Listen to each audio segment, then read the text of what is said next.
Andini Permata. Nama itu seolah terukir dalam setiap tetes air mataku yang jatuh, dalam setiap desahan napasku yang tersengal. Kisahku, ini bukan sekadar cerita fiksi, melainkan serpian hati yang pernah hancur. Kemudian mencoba untuk menyatukan kembali kepingan-kepingannya. Ini tentang cinta, tentang pengorbanan, tentang rasa bersalah yang tak pernah usai. Duduklah, biarkan aku bercerita. Seolah engkau duduk di hadapanku, mendengarkan bisikan rahasia tergelap hidupku. Aku masih ingat betul tahun 2012. Umurku 21, baru saja lulus SMA, tapi beban hidup sudah terasa mencekik leher. Bapak sakit-sakitan, adik-adik masih kecil, dan utang melilit keluarga kami. Satu-satunya jalan, kata tetangga, adalah bekerja di luar negeri. Arab Saudi, tepatnya Mekah, jadi tujuan utamaku. Aku memilih Arab karena impianku ingin naik haji dan bisa mengunjungi Baitullah. Awalnya berat sekali. Meninggalkan desa kecilku di kaki Gunung Salak, meninggalkan ibu yang menangis terseduh-seduh, bapak yang hanya bisa menatap sendu dari ranjangnya. Tapi aku harus kuat. Aku adalah Andini Permata, dan aku harus membawa harapan pulang. Di Mekah, hidup tak seindah bayangan. Jam kerja panjang, majikan yang kadang semena-mena, dan rasa rindu yang melumpuhkan. Setiap malam, setelah semua pekerjaan beres, aku hanya bisa menatap langit Mekah yang bertaburan bintang. Aku sering berpikir, apakah langit di atas desaku sama cerahnya? Aku merasa dekat dengan Allah di tanah suci ini, tapi cobaan terasa semakin berat. Di sanalah, di tengah hiruk-pikuk kota suci ini, takdir mempertemukanku dengan dia. Namanya Faisal. Dia bekerja sebagai sopir taksi di Mekah, sering mengantarku ke pasar atau ke tempat kerja majikan. Pertemuan kami sederhana, hanya lewat obrolan singkat di dalam taksi. Tapi entah kenapa, ada sesuatu dalam sorot matanya yang membuat hatiku berdesir. Faisal berbeda. Dia adalah sosok yang sabar, pendengar yang baik, dan selalu bisa membuatku tertawa. Di tengah kesendirian dan kepedihanku di negeri orang, Faisal adalah pelipur lara. Dia mengisi kekosongan hatiku, memberikan kehangatan yang sudah lama kurindukan. Kami sering bertemu diam-diam, berbagi cerita, impian, dan ketakutan. Endin, nanti kalau kita pulang ke Indonesia, aku mau ajak kamu ke Raja Ampat, ucapnya suatu sore, sambil menatap matahari terbenam dari balik jendela taksi yang terparkir di sebuah bukit. Aku tersenyum. Emang kamu yakin kita bisa pulang bareng? Faisal menggenggam tanganku. Yakin, kita pasti bisa, Endin. Kita akan bangun keluarga kecil yang bahagia. Janji itu, janji di bawah langit Mekah, terasa begitu nyata, begitu indah. Aku tahu ada tembok besar yang memisahkan kami. Aku tahu ada sesuatu yang salah. Tapi saat itu, di dalam pelukan Faisal, semua terasa benar. Aku mencintainya, dan aku yakin dia juga mencintaiku. Hubungan kami semakin jauh hingga suatu hari aku menyadari diriku hamil. Dunia terasa berhenti berputar. Bagaimana ini bisa terjadi? Bagaimana aku bisa pulang dengan perut yang membesar? 2 tahun di Mekah, akhirnya aku bisa pulang. Dengan membawa sedikit uang hasil jerih payah dan segenggam harapan yang kutitipkan pada Faisal. Aku ingin langsung bertemu dengannya, tapi ada hal yang lebih penting, keluarga. Dan yang paling utama, bagaimana aku menyembunyikan kehamilanku yang sudah memasuki bulan ketiga. Setibanya di rumah, tangisan ibu pecah. Bapak sudah tiada. Beliau meninggal setahun yang lalu, tepat saat aku sedang sibuk-sibuknya bekerja dan tak bisa pulang. Rasa bersalah itu menghantamku begitu keras, seolah-olah aku baru saja melakukan dosa besar. Kenapa ibu nggak kasih tahu? Tanyaku, dengan air mata yang tak terbendung. Ibu hanya menggeleng, Bapak nggak mau kamu kepikiran, Ndin. Dia cuma mau kamu sukses. Dunia seolah runtuh, kehilangan Bapak dan rasa bersalah karena tidak ada di sampingnya di saat-saat terakhirnya. Itu adalah pukulan telak. Aku merasa seperti pecundang. Semua pengorbananku di Mekah terasa sia-sia. Ditambah lagi, beban kehamilan ini terasa semakin berat. Setiap pagi, aku merasa mual dan lemas. Aku berusaha menyembunyikannya dari ibu, memakai baju longgar, dan menghindari tatapan langsung. Di tengah duka yang mendalam, aku mencoba menghubungi Faisal, tapi nomornya tidak aktif. Panik, perasaan cemas mulai menyelimuti. Aku mencari tahu alamat rumahnya dari teman-teman sesama TKW yang juga kenal Faisal. Akhirnya, setelah beberapa hari, aku menemukan alamatnya di sebuah desa di Jawa Barat. Dengan sisa tabungan dan hati yang penuh harap bercampur cemas, aku pergi ke sana. Sampai di depan rumahnya, ada sebuah tenda besar didirikan. Suara musik dangdut berdentum keras. Dan di sana, di pelaminan yang dihiasi bunga-bunga, kulihat Faisal.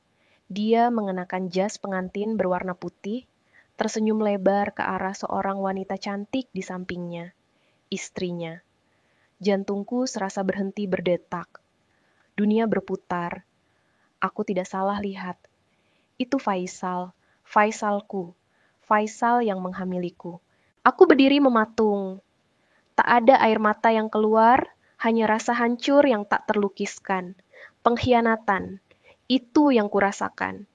Dia telah mengkhianatiku. Dan yang lebih parah, dia meninggalkan aku dengan membawa benihnya di dalam rahimku. Aku kembali ke rumah dengan hati yang hancur berkeping-keping.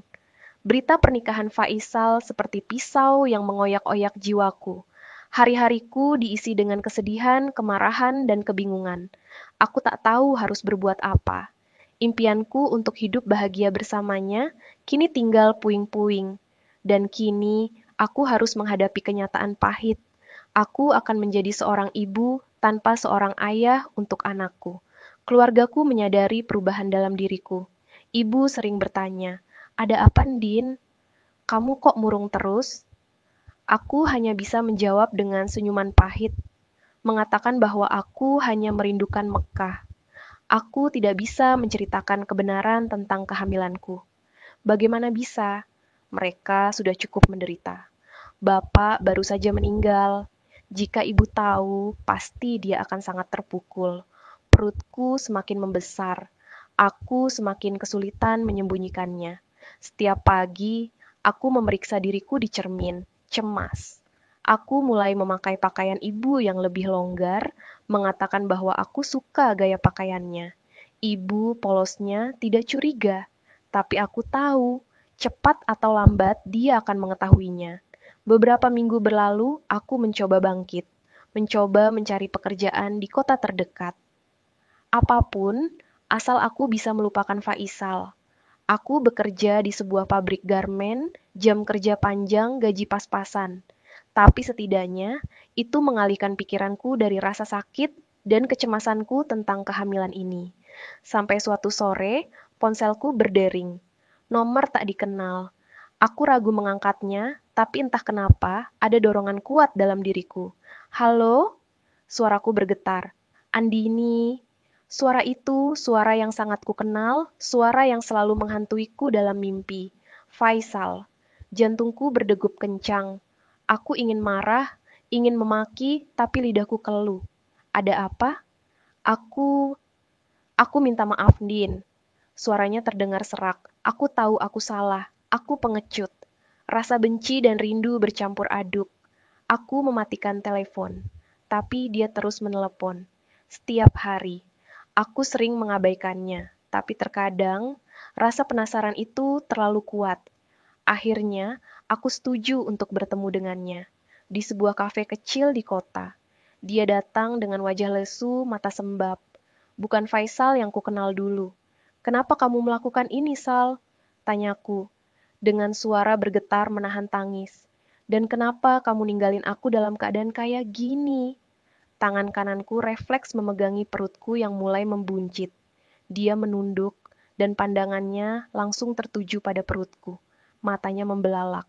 "Andini, kamu..." Aku tak bisa menahan tangis. "Ya, ini anakmu, Sal. Anak kita. Aku hamil." Dia terdiam, wajahnya pias. Aku dijodohkan, Ndin, sama anak teman bapak. Aku nggak bisa nolak. Keluargaku, mereka butuh uang. Bapakku sakit dan aku harus membiayai pengobatannya. Aku bahkan tidak tahu kamu hamil. Penjelasan itu, entah kenapa, membuatku sedikit luluh. Bukan berarti aku memaafkannya begitu saja, tapi aku bisa merasakan beban yang dia pikul. Namun, tetap saja, rasa sakit ini tak hilang. Kenapa kamu nggak kasih tahu aku dari awal? Tanyaku, air mataku mulai menetes.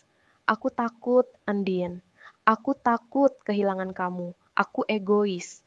Dan aku tidak tahu kalau kamu hamil. Jika aku tahu, aku tidak akan pernah meninggalkanmu. Pertemuan itu adalah awal dari hubungan terlarang kami yang kembali terjalin. Kami tahu ini salah. Kami tahu ini dosa. Tapi entah kenapa kami tidak bisa berhenti.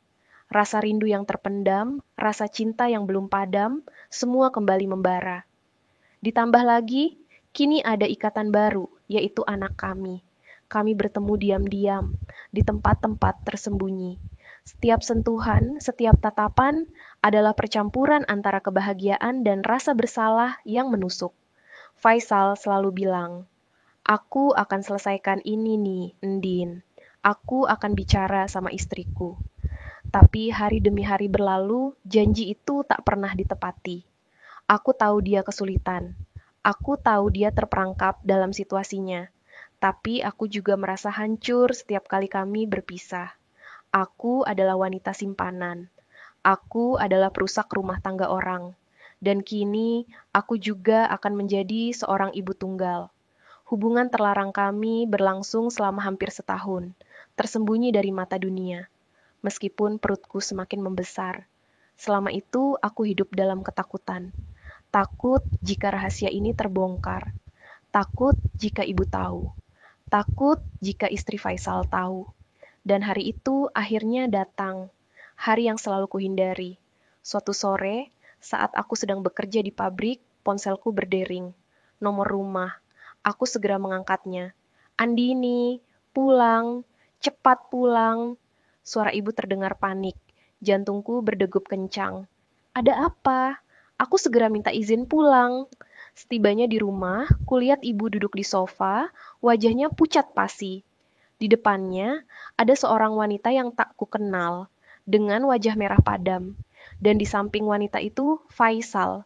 Wanita itu adalah istri Faisal. Aku langsung tahu. Semuanya terbongkar. "Andini, jawab. Apa benar kamu punya hubungan dengan laki-laki ini?" Teriak ibu. Matanya menatapku tajam. Aku tak bisa berkata-kata. Air mataku langsung tumpah. Faisal menunduk, tak berani menatapku. Istri Faisal, yang kemudian ku ketahui bernama Amira, berdiri dan menghampiriku. "Kamu, kamu yang sudah merusak rumah tanggaku." Teriaknya, wajahnya penuh amarah. Ia menamparku. Bukan hanya sekali, tapi berkali-kali. Aku tak melawan. Aku tahu aku pantas mendapatkannya.